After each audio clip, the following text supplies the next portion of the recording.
नमस्कार मित्रांनो, स्वागत आहे आपलं वंदीव नर्सरी यूट्यूब चॅनलमध्ये। मित्रांनो, आपण बॉन्साई बाबत वेगवेगळ्या व्हिडिओमध्ये वेगवेगळी माहिती पाहिलेली आहे। खरं तर आज आपण पाहणार आहोत की बॉन्साईमध्ये जे बॉन्साई झाड असतं त्या बॉन्साई झाडाच्या पानाचा आकार लहान कसा करायचा। कारण काय होतं, बॉन्साई झाड बनवल्यानंतर त्याचा पानाचा आकार लहान करणं ही सगळ्यात महत्त्वाची गोष्ट असते। आणि जोपर्यंत बॉन्साईच्या पानाचा आकार लहान होत नाही तोपर्यंत खऱ्या अर्थाने ते चांगल्या प्रकारे बॉन्साई आपल्याला पाहायला भेटत नाही। त्यामुळे बॉन्साईमध्ये पानाचा आकार लहान करणं ही सगळ्यात महत्त्वाची गोष्ट आहे। आता आपण पाहतोय, आता हे आपले बोनसाई झाड आहेत, त्यांच्या पानांचा आकार थोडासा मोठा आहे, पण जोपर्यंत त्या पानाचा आकार आपण लहान करत नाही तोपर्यंत ते आपल्याला सुंदर प्रकारे दिसत नाही।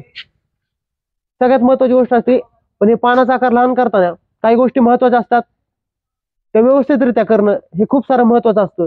नाहीतर या पानाचा आकार आहे त्यापेक्षाही मोठा झालेला काही वेळेस पाहायला भेटतो। त्यामुळे बॉन्साईमध्ये काही गोष्टी लक्षपूर्वक करणं खूप गरजेचं असतं, कारण बॉन्साईमध्ये कंटिन्यू आपल्याला काम करावं लागतं। तेव्हा प्रत्येक गोष्टी योग्य रीतीने आणि योग्य प्रकारे होणं खूप गरजेचं असतं।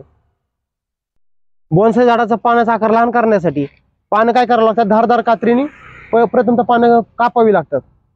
पण पानं कापित असताना सगळ्यात महत्त्वाची गोष्ट म्हणजे आपल्याला काही साहित्य लागतं पानं कापण्यासाठी। तर आपल्याला काय लागतं, सिकेटर लागतं, त्यानंतर धारदार कात्री लागते, त्यानंतर चाकू लागतो।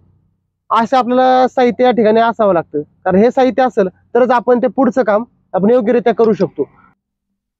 बॉन्साईमध्ये पानाचा आकार लहान करण्यासाठी खऱ्या अर्थानं पाने धारदार कात्रीने कापावी लागतात। पण बॉन्साईमध्ये पानं कापत असताना ते बॉन्साई झाड जुनं असायला हवं। जुनं असणाऱ्या बॉन्साई झाडाचीच पानं कापल्यानंतर ते आपल्याला लहान झालेले पाहायला भेटतात।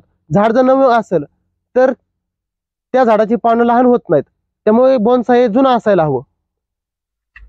मित्रांनो, झाडाची पाने छाटणी करण्यासाठी झाडाच्या वाढीच्या म्हणजे जुलै ते ऑगस्ट, फेब्रुवारी ते मार्च या कालावधीमध्ये त्या झाडाची पानं छाटायची असतात। हा कालावधी सोडून जर आपण पानं छाटली तर ते पानं पूर्वीपेक्षा मोठी होतात। त्यामुळे हा कालावधी लक्षामध्ये धरणं सगळ्यात महत्त्वाची गोष्ट आहे। जुलै ते ऑगस्ट, फेब्रुवारी ते मार्च या कालावधीमध्येच पानाची छाटणी करणं गरजेचं असतं। पण पानांची छाटणी कशी करायची ही गोष्ट सगळ्यात महत्त्वाची आहे। पानाची छाटणीची योग्य पद्धत म्हणजे काय करायचं, सिकेटरच्या साहाय्याने जे जे आपल्याला मोठे पाने वाटतात, जुने पाने वाटतात, ते सिकेटरच्या साहाय्याने पानाचा देठ ठेवून पानाच्या देठापासून ते पूर्ण पान बाजूला काढायचं, जेणेकरून पानाचा कोणताही भाग पाठीमागे शिल्लक नाही राहिला पाहिजे, फक्त आणि फक्त देठ शिल्लक राहिला पाहिजे। अशा प्रकारे आपल्याला पानं हे छाटून घ्यायचे। जे जे आपल्याला पानं दिसतात ते सर्व देठ सोडून पुढचं पान छाटून घ्यायचं। अशा प्रकारे छाटणी करणं गरजेचं असतं, जेणेकरून पानाचा कोणताही भाग शिल्लक नाही राहिला पाहिजे। या ठिकाणी आपण पाहू शकता, हे पानं आपण या पद्धतीने सर्व छाटलेले आहेत। आणि या ठिकाणी आपल्याला पाहायला भेटेल की आपण फक्त देठच शिल्लक ठेवलेला आहे।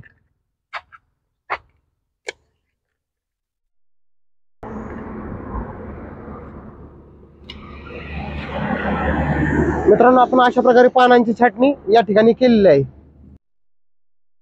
बॉन्साईमध्ये पानांची छाटणी करीत असताना एक गोष्ट लक्षामध्ये द्यायची, जे आपल्याला हे लहान लहान पानं दिसतात ना, ते पानांची छाटणी करायची नाही।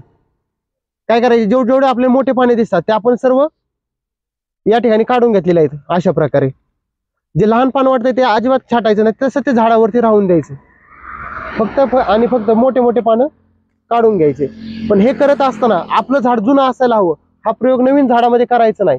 कारण काय होतं, नवीन झाडामध्ये जर आपण पानं अशा प्रकारे कट केले तर त्यांचा आकार लहान होण्याऐवजी उलट मोठा आकार होत असतो। अशा प्रकारे पानं काढून टाकायचे सगळे, जे लहान पानं आहेत ते झाडावरती तसेच राहून आपण दिलेले आहेत। त्याचबरोबर हे काम करत असताना एकदम काळजीपूर्वक करावं लागतं, आणि असं कमीत कमी 2-3 हंगामामध्ये आपण हे पानांची छाटणी करणं गरजेचं असतं। पानांची छाटणी केल्यानंतर 1 महिन्यानंतर त्याला चांगल्या प्रकारे पुन्हा पानं फुटायला सुरुवात होते, पुन्हा चांगले पानं फुटतात आणि हळूहळू झाडांना सवय होऊन त्या पानांचा आकार लहान होतो। त्याचबरोबर पानं कात्रीने कट करता येतात, किंवा काही वेळा जे नवीन पानं असतात किंवा हे नवीन कोंब असतात, पानं असतात, ते हाताने चुरगळले तरी पण चालतात।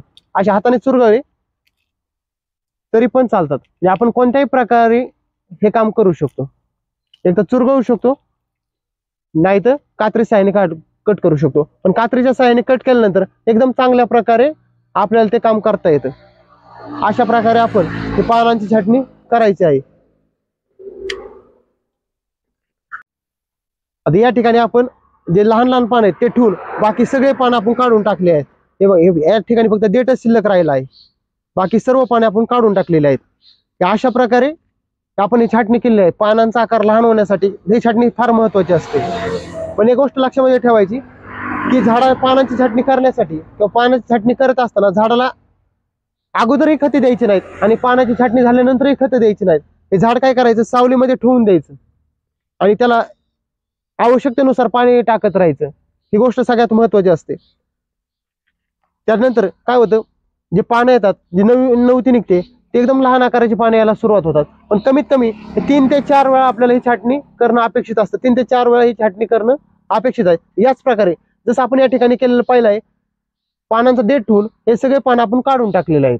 अशा प्रकारे छाटणी जर आपण केली 3-4 वेळा तर आपलंही झाड, आपलंही बॉन्साईची पानं एकदम लहान आकाराची येण्यास सुरुवात होते. पण सांगितलेल्या हंगामामध्ये ही छाटणी करणं गरजेचं आहे. मित्रांनो, आता आपण पाहिलं की पानांचा आकार लहान होण्यासाठी छाटणी कशी करायची. असेच नवनवीन व्हिडिओ पाहण्यासाठी वन्यू नर्सरी युट्यूब चॅनलला सबस्क्राईब करा. म्हणजे आपल्याला झाडांविषयी, फळझाडांविषयी, त्याचबरोबर बॉन्साईविषयी सगळी माहिती आपल्याला या चॅनलवरती मिळत राहील.